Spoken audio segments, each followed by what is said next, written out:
Good morning. This is week 3 of gospel greetings during our pandemic.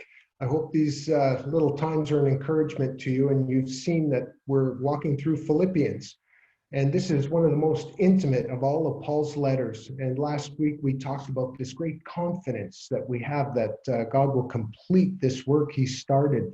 This week, Paul goes on through verses 7, 8, and he talks about his affection for them, the affection of Christ, and how they share in God's grace. And then he comes to this amazing prayer in verses 9 to 11.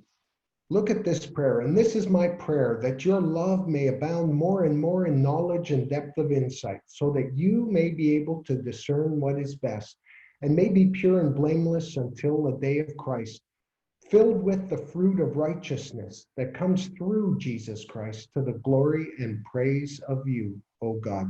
This is one of several prayers that the Apostle Paul has. He has a couple in Ephesians, 1 and 3, in Corinthians, Romans, and beginning of Colossians. He has these prayers that just describe his heart and what he's hoping for the people.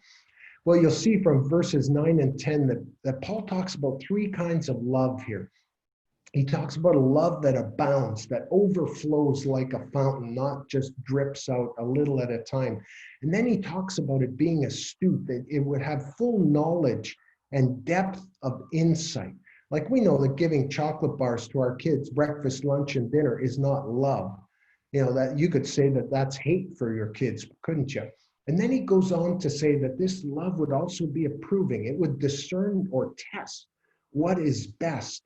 This is a rich kind of full love. But then he goes on and he says more. He says that I pray also that you may be pure and blameless and filled with the fruit of righteousness. Fruit of righteousness. You know how Hebrews talks about the peaceable fruit of righteousness, this right relatedness to God that brings about holy living.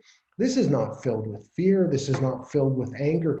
This is a right relatedness to God that makes us blameless, not sinless, but that our hearts are pure to God. And then Paul goes on to say that he says all of this comes through Jesus Christ. There's no way we can do this on our own.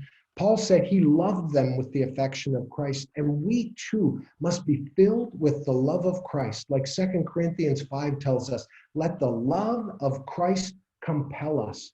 Go to him, cling to him, abide with him, walk with him, and his love will overflow and abound to those around us. And then all of this will bring glory and praise to God. Isn't that beautiful? I pray that your love would so abound and overflow that you have the peaceable fruit of righteousness through Jesus Christ this week, and that you bring glory and praise to God. Amen.